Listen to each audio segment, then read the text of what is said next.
Hello everyone, That's IT is in Berlin this week for IFA. That's the, let me check my note here, International Funkausstellung Berlin, or the International Radio Exhibition Berlin, one of the oldest electronics trade show in the world, which started back in 1924. A very historic place and a place where Samsung makes its own history.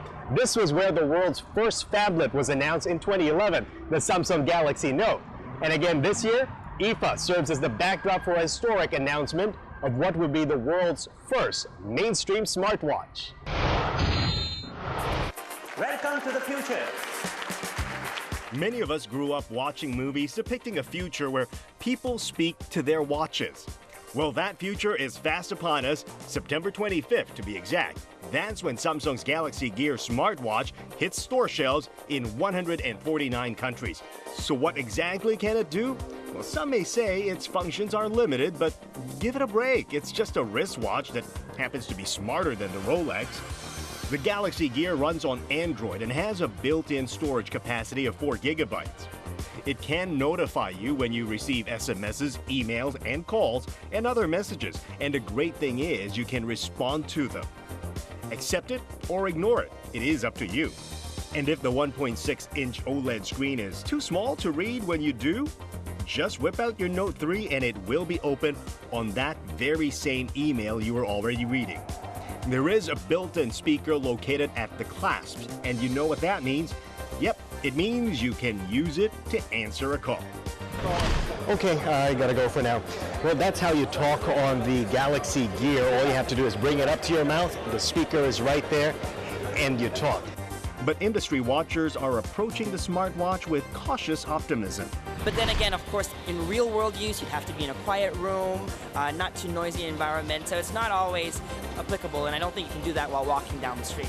The 1.9 megapixel camera is located next to the screen, and it's as easy as going to the camera app and tap to take a snapshot. Good for discreet picture taking, but surely questionable when it comes to privacy. Unlike previous attempts at smartwatches, the Galaxy Gear works in conjunction with the Note 3 and the Note 10.1 linked via Bluetooth. The Note 3 is much improved from the last version. For starters, the stitch and faux leather finish give it a more premium feel. It's also been made to multitask even better, giving users the ability to open 2 windows of the same app. Very useful when chatting with many friends. The Note 3 was built around the tap, circle, and box movements. Tapping the S Pen anywhere on the screen brings out the menu. Circling a part of a document or website saves it directly to your archive. And drawing a box brings up your often used apps displayed right away. Samsung is hedging the take-up of the Galaxy Gear on the popularity of the Galaxy Note series, but eventually, Samsung says the Gear will be made compatible with older model Galaxy S's and Note. I recently met up with Steve Wozniak. He's the other Steve of Apple, and we talked about a lot of things, among them, the smartwatch. Listen to what he thinks it should be. What's your position on wearable technology? Some time ago, I started wearing my iPod Nano as a watch. Well, not as a watch, but as music on airplanes. And I wear it on every airplane flight, and I'm traveling constantly. And as I scrolled on it, I would go back and just tell my wife quietly and my close friends, I want a full phone. I want my full iPhone. My internet experience, when Siri came out, I want to speak to this right on my wrist. I want to get the answers without having to pull the phone out of my pocket. And I started saying that, even in speeches I was giving. So I'm very delighted, and I'm hopeful that Apple really has an iWatch. I don't know if that's true or not, but boy, I tell you, I want the entire Siri internet experience that much closer to me. Technology has been moving fast, too fast almost, that just as you're getting used to some new innovation, something new comes along. How do you cope, someone like you, or how can we cope? You know, it always drives me bananas, but actually I think back, and it's been this way for 40, 50 years. So with smartphones, man, it has been so wild. The new features, and they have all the sensors of the world in, and the screens are getting more and more beautiful, bright, colorful, colors right, and resolution. But then, you know what? I'm all of a sudden starting to feel that the latest, hottest smartphone, I see it and it's pretty much like the same world as the last one. And I see the newest one from Samsung or HTC or even Apple, you know, and it's not that huge a change in our lives as the other ones were. Do you think there's room in the world for more players apart from Apple and Samsung who's dominating right now? Well, I think everybody believes that. It'd be stupid to say, no, there's only room for Apple and Samsung to dominate. I think that people notice really great products at a great price, and they spot these things, and there's still ways for a lot of other players to break in. Now we've seen HTC is having trouble cracking it that largely with their HTC One phone. We've seen the Microsoft phones, the Nokia Lumias, you know, which are good phones. Which are great phones, actually. They're all great phones. Every one of these products is a great phone.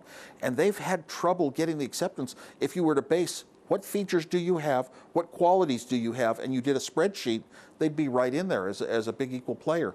It's tough, you know, it's the world of marketing and business.